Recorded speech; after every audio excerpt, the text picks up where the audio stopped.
성복역에서 이제 저희 부모님 댁으로 가는 길에 보면 독특한 이름을 가진 미용실이 하나가 있습니다. 이제 미용실 이름이 머리 못하는 집이에요. 머리 못하는 집. 보통 가게 이름을 지을 때 이제 자신의 전문 분야라든지 혹은 바라는 모습을 반영하기 마련입니다. 예를 들면 뭐 이런 것 같아요. 뿌염뿌염 미용실, 아니면 뽀글이 미용실, 뭐 이렇게 하면은 저기는 뿌리 염색을 잘하는 미용실인가 보다. 저기는 파마를 잘하는 미용실인가 보다. 뭐 그렇게 생각하기 마련입니다. 근데 왜 굳이 미용실 이름을 머리 못하는 집이라고 지었을까요? 뭐 여러 가지 이유가 있을 수 있을 것 같습니다.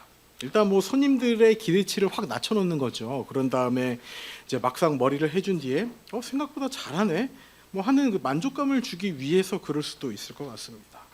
아니면 일종의 역설적인 자신감이라고도 할 수 있지 않을까요? 진짜 머리를 못하는 집이면 이제 진작에 문을 닫았겠죠.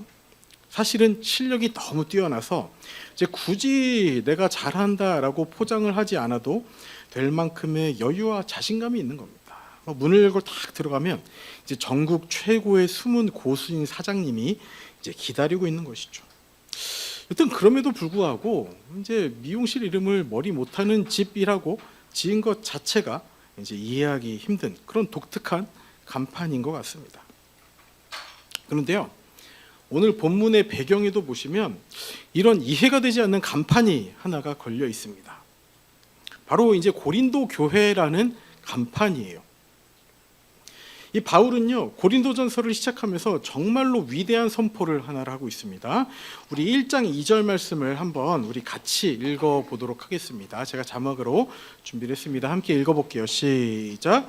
고린도에 있는 하나님의 교회 곧 그리스도 예수 안에서 거룩하여지고 성도라 부르심을 받은 자들과 또 각처에서 우리의 주 곧 그들과 우리의 주 되신 예수 그리스도의 이름을 부르는 모든 자들에게. 자, 잘 보시기 바랍니다. 고린도에 있는 하나님의 교회, 이게 뭐예요?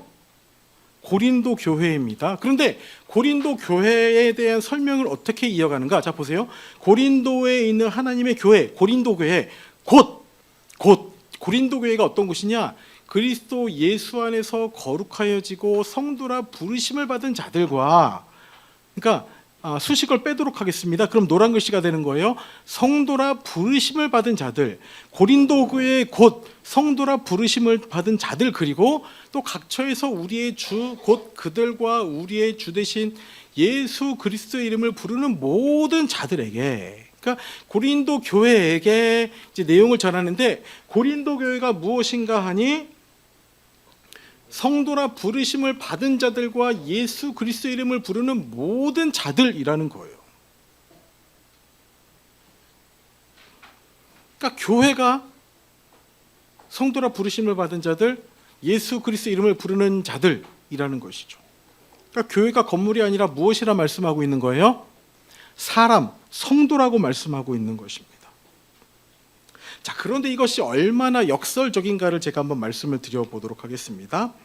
자, 그들의 실상을 들여다보면요, 이들은 마치 머리 못하는 집과 같은 간판이 걸려있는 모습이었어요. 자, 1장 이후에 전개되는 고린도 교회의 모습은 참담합니다. 누구는 바울로파, 누구는 게바파, 누구는 아볼로파, 뭐 이런 식으로 파벌 싸움을 했습니다. 교회 가면은 파가 나뉘어져 있는 거예요.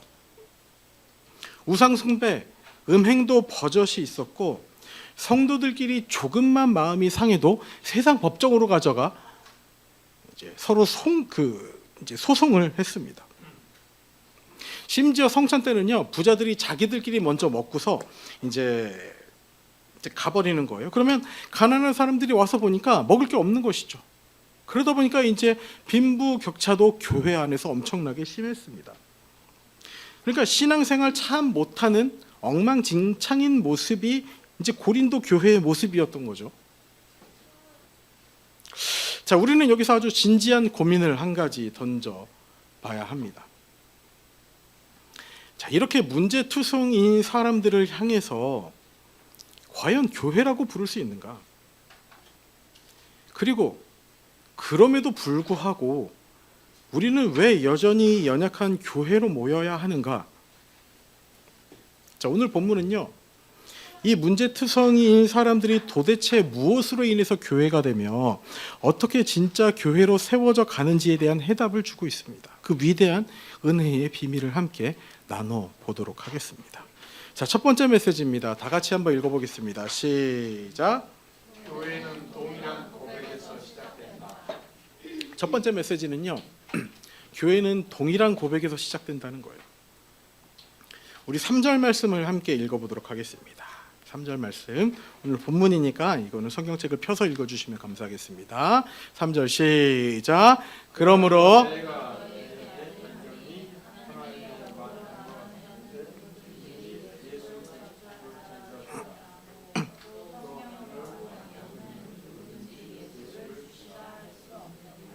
자, 하나님의 영으로 말하는 자는 누구든지 예수를 저주할 자라 하지 않고 또 성령으로 아니하고는 누구든지 예수를 주시라 할 수 없다는 거예요. 우리 귀한 성도님들, 예수님을 나의 주인이라고 고백하는 것이 얼마나 어려운 일인지 아십니까? 예수님을 나의 주인이라고 고백하는 것이 쉬운 일일까요?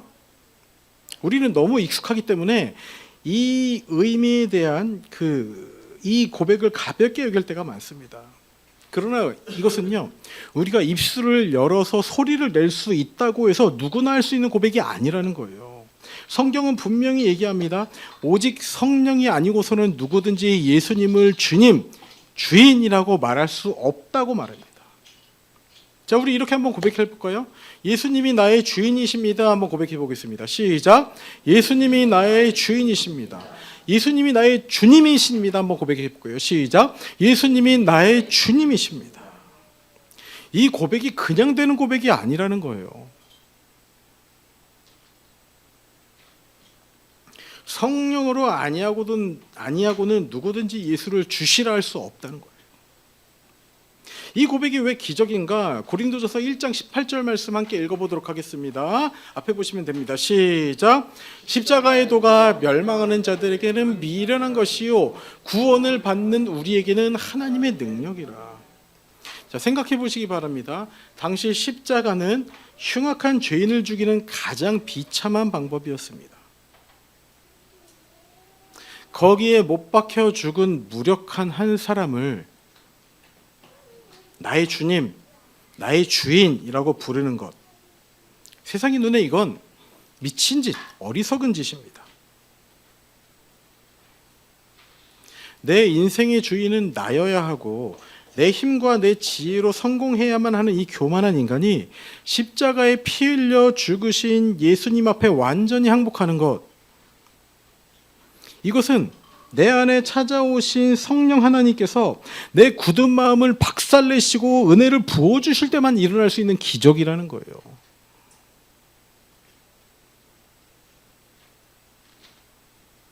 여러분, 우리의 삶에 예수님이 나의 주님입니다, 예수님이 나의 주인입니다, 이 고백하는 것 자체만으로도 우리에게 큰 기적이라는 그 사실을 잊지 마시기 바랍니다.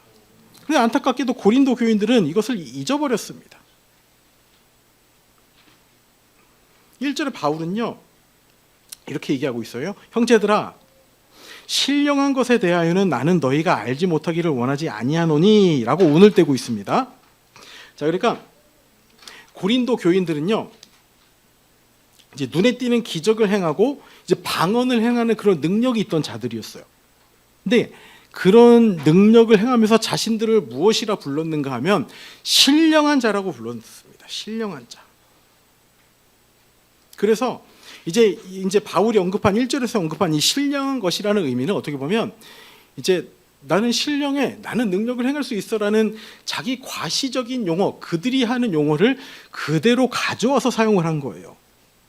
그러니까 이 고린도 교인들은요, 이렇게 영적으로 무엇인가 은사를 행하고 이제 능력을 행하고 방언을 하고 하는 이것들을 영적인 1등 성도로서 여겼고, 능력이 없는 자들을 무시하고 이제 교회를 계급화했다는 것이죠.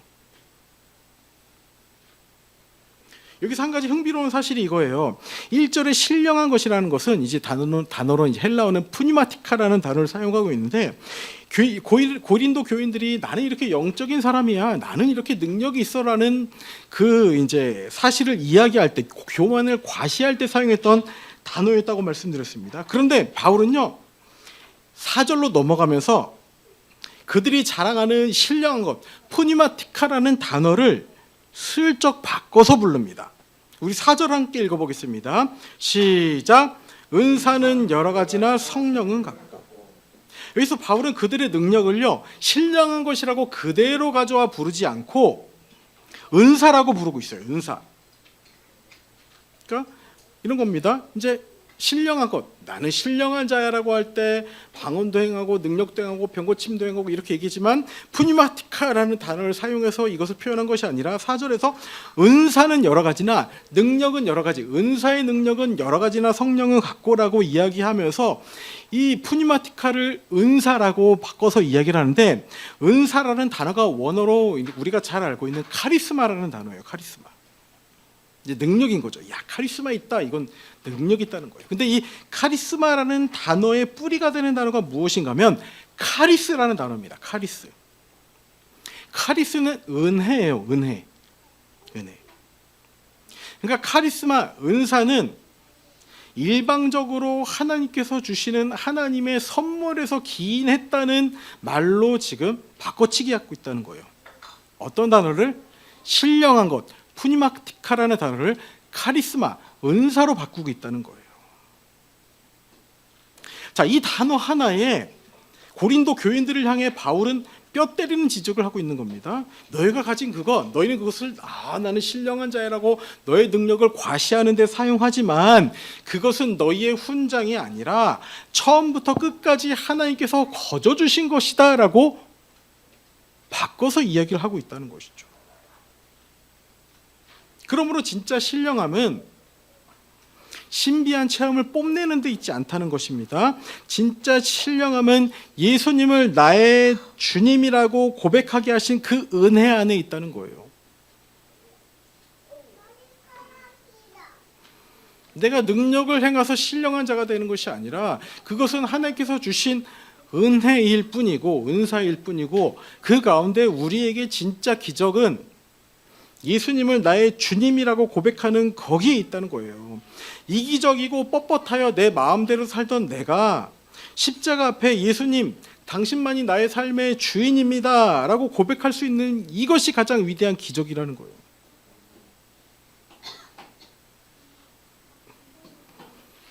그렇기 때문에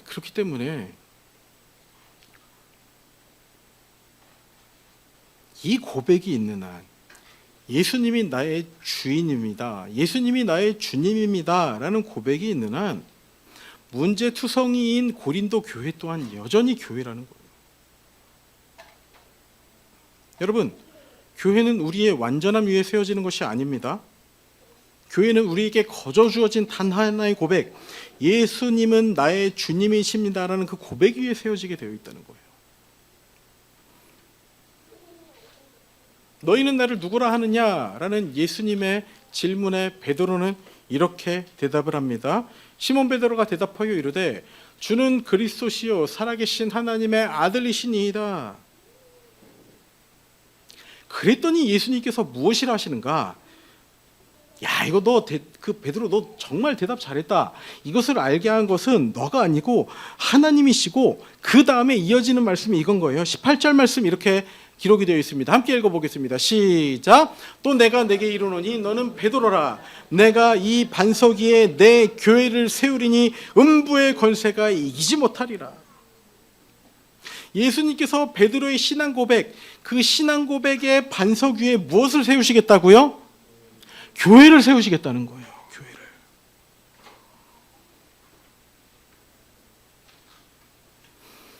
여러분, 교회는 재정으로 세워지는 것이 아닙니다.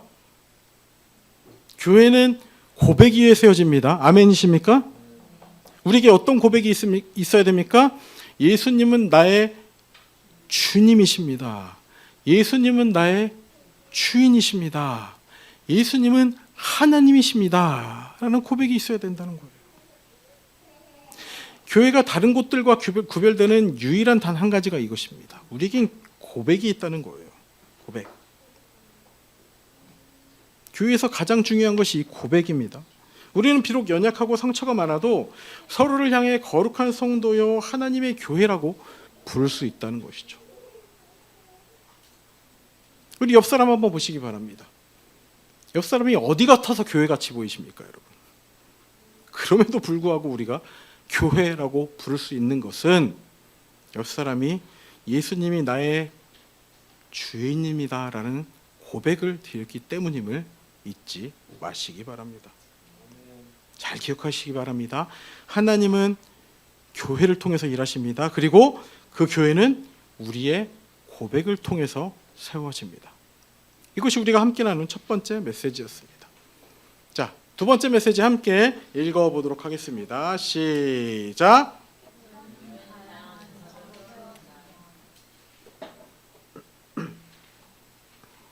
교회는 다양한 은사로 세워집니다. 자, 동일한 신앙 고백 위에 세워진 교회는 이제 각 사람에게 주신 다양한 은사로 세워집니다. 그런데 이 바울은요, 다양한 은사를 설명하기 전에 다시 한번 중요한 한 가지를 콕 짚고 넘어갑니다. 그래서 저도 콕 짚고 넘어가 보도록 하겠습니다. 4절에서 6절을 보시면 바울은 같은 말을 3번이나 반복하고 있어요. 4절에 은사는 여러 가지나 성령은 같고, 그러니까 우리 안에 여러 가지 모습으로 은사가 나타날 수 있지만 성령은 같다라고 말씀하고 있습니다. 그러니까 같은 성령이라는 거예요. 5절에 보시면 어떻습니까? 직분은 여러 가지나 또 어떻다고 얘기하고 있어요? 주는 같다는 거예요. 같은 주이시며, 자 6절 보시면 사역은 여러 가지나 모든 것을 이루시는 분은 뭐라고 말씀하고 있어요? 같은 하나님이라고 말씀하고 있습니다. 여러 다양함 뒤에 한 분 하나님이 계시다라고 강조하고 있는 거예요. 왜요? 중요하기 때문에. 갈라질 대로 갈라진 고린도 교회를 향해 바울은 같은 그 하나님에 대한 메시지를 거듭거듭 강조하면서 우리의 뿌리는 하나님 한 분임을 일깨워주고 있습니다. 우리의 고백이 한 가지이듯이 하나님도 한 분이시며 그 고백 위에 우리에게 다양한 은사를 허락하시는데, 하나님께서 그렇다면 왜 우리에게 다양한 은사를 허락하시는가? 7절이 분명히 답합니다. 우리 함께 읽어보겠습니다. 7절입니다. 오늘 보면 7절이요. 자, 시작.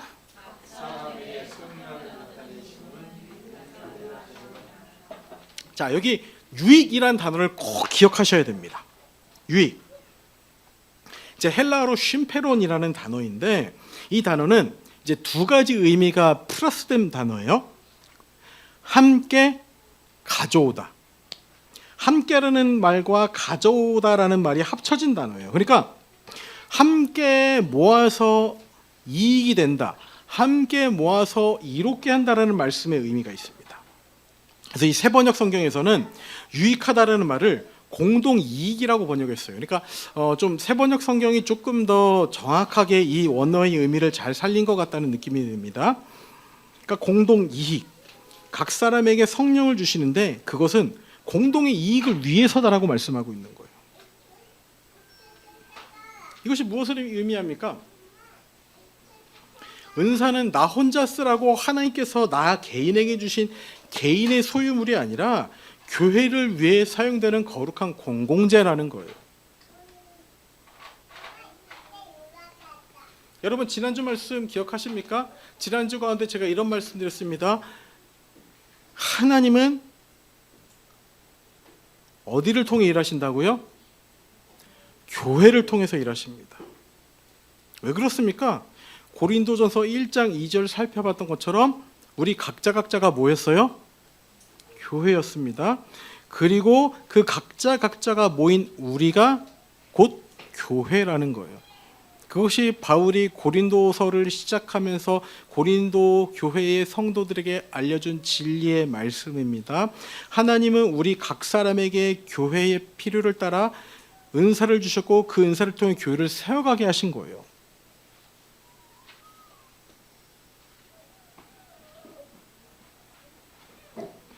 우리가 교회인데 교회를 세워가기 위해선 우리의 능력이 아닌 성령의 능력이 필요한데 그 성령의 능력이 필요한 곳에 하나님께서는 무엇을 주셨다? 은사를 주셨다는 거예요. 은사를. 요즘 사람들은 보통 교회를 선택할 때 무엇인가를 갖춰진 교회를 찾습니다. 뭐 주차가 잘 돼 있다든지 주일학교가 잘 돼 있다든지 어떤 체계가 갖춰 있다든지 그런 교회들을 찾기 마련이에요. 뭐 그것이 뭐 잘못된 것은 아니지만 그러다 보니까 이제 인간적인 그 시스템이나 조건이 다 갖춰진 교회에서는 이 성도들이 그 교회의 필요를 채우시는 성령의 능력을 찾기에는 조금 이제 어렵지 않나라는 그런 생각을 해봅니다. 그런 의미에서 보면요, 여러분, 현실적으로 아직 부족한 것이 많고 막막한 것 투성인 우리 교회는 역설적으로 참 좋은 교회예요. 복된 교회입니다. 왜요? 성령께서 도와주시지 않으시면 결단코 단 하루도 우리 힘으로 서 있을 수 없음을 알기에 더욱 치열하게 성령님을 의지할 수밖에 없는 겁니다. 여러분, 다 갖춰져 있으면 그 갖춰진 것 안에서 누리면 되는 거예요. 그러나 갖춰져 있지 않으니 하나님께서 우리 각자를 교회로 불러주신 그 가운데 우리가 은사로 교회의 필요를 채워가야 한다는 겁니다. 성령님을 의지해서 교회의 필요를 채워가야 된다는 거예요. 그러니 여러분, 교회를 사랑하는 마음으로 교회 곳곳을 잘 살피시기 바랍니다. 교회를 사랑하는 마음으로 구석구석을 잘 살피시기 바랍니다. 그리고 하나님께 은사를 달라고 간절히 구하시기 바랍니다. 교회를 세워가는 데 필요하기 때문에 하나님께서는 그것을 주실 것입니다.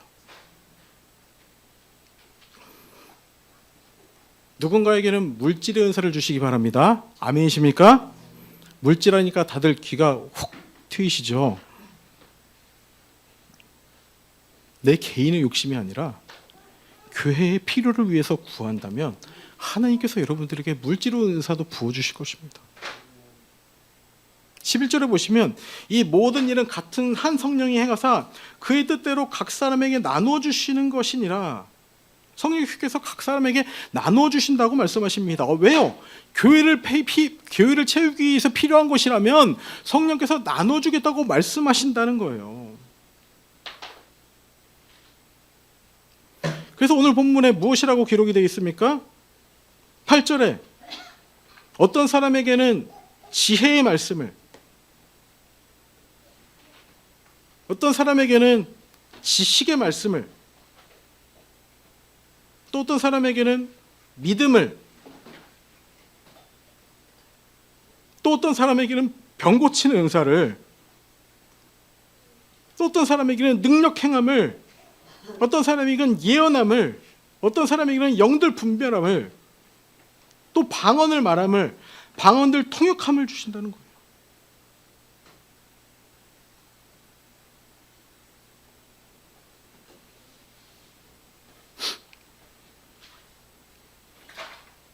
왜요? 교회를 세워가는데 필요하기 때문이라는 거예요.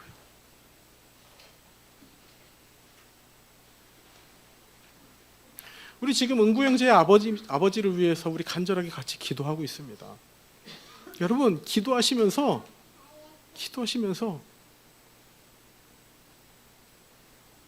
은사를 부어달라고 기도하십시오. 중보기도의 은사, 병고침의 은사, 교회를 세우는데 필요하니 하나님 저에게 허락해 주시기 원합니다. 그를 통하여 우리의 기도로, 우리의 은사로 우리 은구 형제 아버지가 낫기를 진심으로 소망해 봅니다. 우리가 사랑하는 지체를 위해서, 우리 교회의 유익을 위해서 너무 필요하기 때문에 구하면 주십니다. 아이 목사님, 성령님께서 선물로 주신다 하셨는데 우리가 그렇게 우리가 달라고 기도해도 됩니까? 고린도전서 12장 31절은 이렇게 말씀하고 있습니다. 노란 글씨만 읽어보도록 하겠습니다. 뭐라고 기록하고 있습니까? 뭐라고요? 더욱 큰 은사를 사모하라고 말씀하고 있다는 거예요. 그러니 우리는 우리는 달라고 구해야 됩니다. 하나님, 우리 교회에 간절한 기도 제목이 있습니다. 우리 은고형제 아버지 이수근 어르신, 하나님의 영광을 바라보기 원하오니 우리에게 중보기도 이 은사, 치유의 역사, 병고침의 은사를 허락하셔서 우리의 기도를 통해 낫게 하여 주시옵소서. 우리가 손을 얹고 기도할 때 낫게 하여 주시옵소서. 병든 자에게 손을 얹은 즉 나으리라 예수님께서 말씀하셨으니 우리 기도를 통해 그렇게 일하여 주시옵소서라고 우리가 기도해야 되지 않겠습니까? 여러분, 교회를 향한 하나님의 마음을 헤아리시기 바랍니다. 하나님께서는 우리 교회의 곳곳의 필요를 위해서 하나님께서 은사를 허락해 주십니다. 단순히 은사자, 야, 저 사람은 능력이 있어, 그런 은사가 아니라 교회의 필요를 위해서 반드시 채워야 할 것은 성령께서 우리에게 능력으로 주신다는 거예요. 거듭 말씀드리지만 하나님께서는 교회를 통해서 일하십니다. 그리고 그 교회의 필요를 위해서, 교회를 통해서 일하시는 하나님께서 교회의 필요를 위해서 우리에게 무엇을 주신다고요? 은사를 허락하신다고요. 그리고 그 은사는 어떻게 된다고요? 사모해야 되는 거예요. 사모해야 되는 거예요. 더 큰 은사를 사모하라.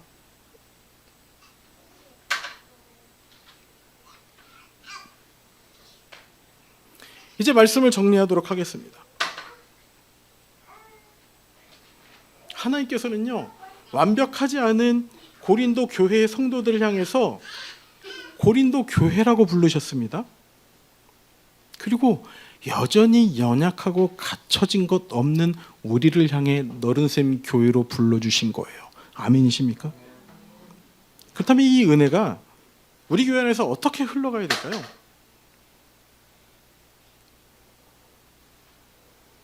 가장 먼저는 여러분에게 어떤 은사를 주셨으면 하는지 여러분들이 간절히 구해보시기 바랍니다.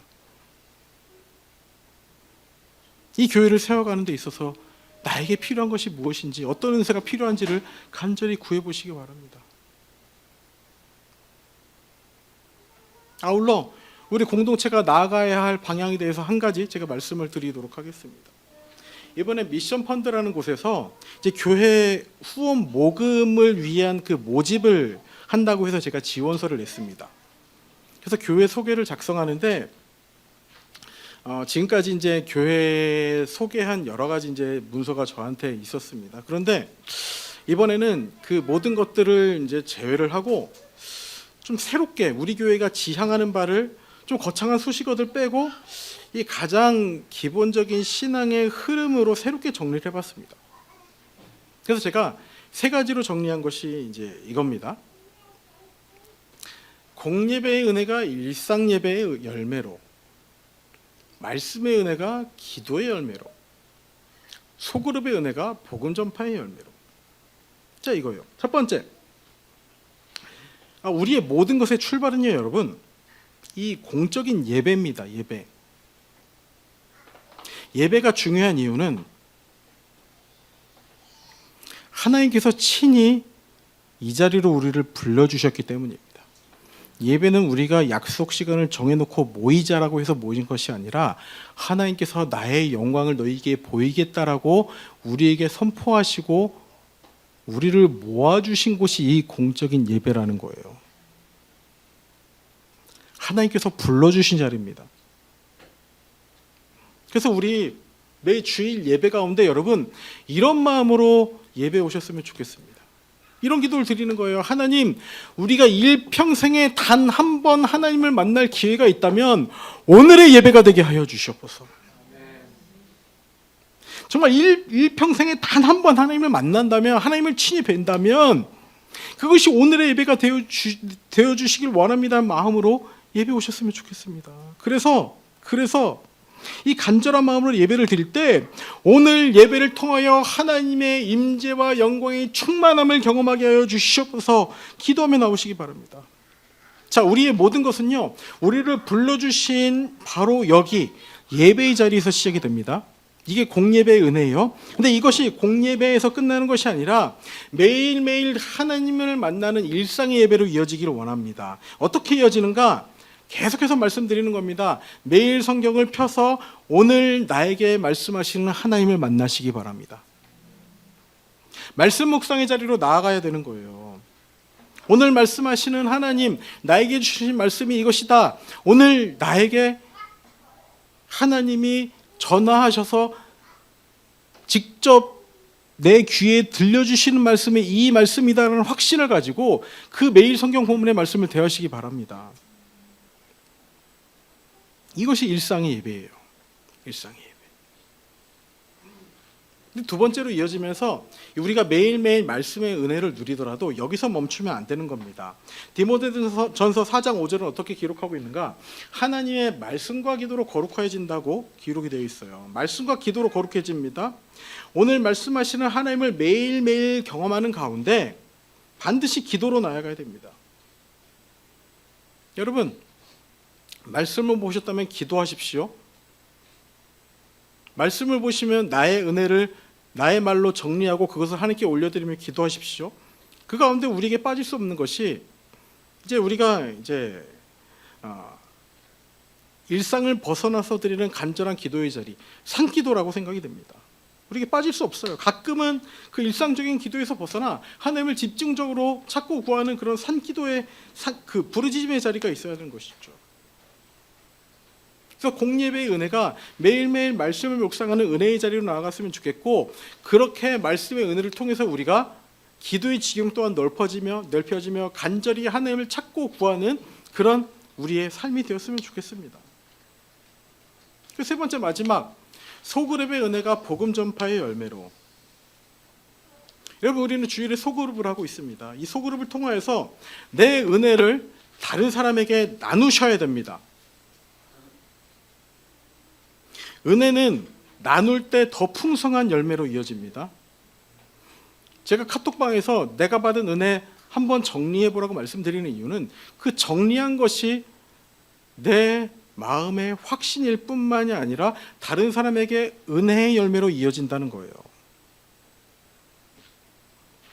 한 사람의 은혜가 다른 사람을 세우는 자리가 소그룹의 자리입니다. 그것을 우리는 매일매일 카톡방에서 하고 있을 뿐만 아니라 주일에 모여서 소그룹을 하고 있는 거예요. 근데 여기서 멈춘다면 우리는 우리끼리만의 공동체가 되고 맙니다.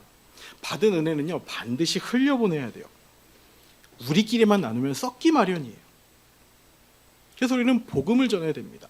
소그룹이 원동력이 되어서 그냥 우리끼리만 좋은 소그룹이 아니라 흘러 넘쳐야 된다는 것이죠. 그래서 이제 하나님께서 제 마음 가운데 한 가지 주신 것이 있습니다. 여러분, 우리에게는 좋은 무기가 있어요. 좋은 무기가. 여러분, 우리 교회가 참 유명한 교회인 거 아세요, 여러분? 뭘로 유명하냐면 전도지로 유명해요. 전도지로. 그 전도지를 여기 전국 각지에서 찾는 교회들이 너무나 많아요. 그래서 제가 이제 어떤 생각이 들었냐면, 우리 이제 그 한겨울, 한여름은 덥지만, 한 9월부터 해서 한 달에 한 번은 전도를 하고 싶어도 막막한 교회들이 있어요. 저희는 그죠, 자연스럽게 나가서 전도를 하잖아요. 그런데 어떤 교회들은 뭐 어르신들이 많거나 아니면 뭐 이렇게 사람이 너무 없거나 해서 우리보다 뭐 건물도 있고 환경이 더 좋고 사람이 많음에도 불구하고 복음을 전하러 가는 거 너무 어려워하는 교회들이 있어요. 한 달에 한 번 이 전도를 하고 싶어도 막막해하는 연약한 교회들을 찾아가 전도를 도와드리려고 합니다. 언제? 토요일 혹은 주일 오후 그 시간을 활용해서 우리 다른 교회를 세우는데 함께 도움의 손길을 내밀 겁니다. 여러분, 시간은 그다지 많이 필요하지 않습니다. 우리 교회 도착해서 같이 목사님과 성도들과 교제 나누고 기도하고 한 30분, 그리고 한 전도지 100장 들고 나가서 이제 복음 전도하고, 이제 그리고 이제 한 시간 걸릴까요? 한 시간도 안 걸릴 것 같아요. 그렇게 하고 와서 한 30분 기도하고, 그리고 교회 목사님께 아마 전도의 도움을 요청했다는 건 이제 목사님도 상황이 쉽지 않은 목사님들이 많으실 거예요. 목사님께 이제 가족들과 좋은 것 만난 것 드시라고 이렇게 헌금 전달해 드리고, 그리고 저희 전도지 한 몇백 장 이렇게 드리고, 그리고 돌아오는 겁니다. 우리 교회요, 여러분도 아시는 것처럼 절대로 안정적이지가 않습니다. 그러나 예수님을 주인으로 고백하는 사람들이 교회이고 그 사람들이 모인 곳이 교회라면 우리는 완벽한 교회입니다. 아멘이십니까?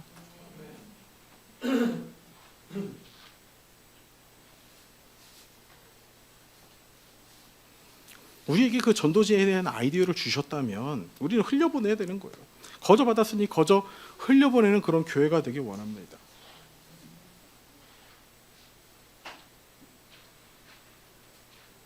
자, 문제투성이인 성도들을 부르셔서 영광스러운 간판을 달아주신 그런 하나님을 찬양하기 바랍니다.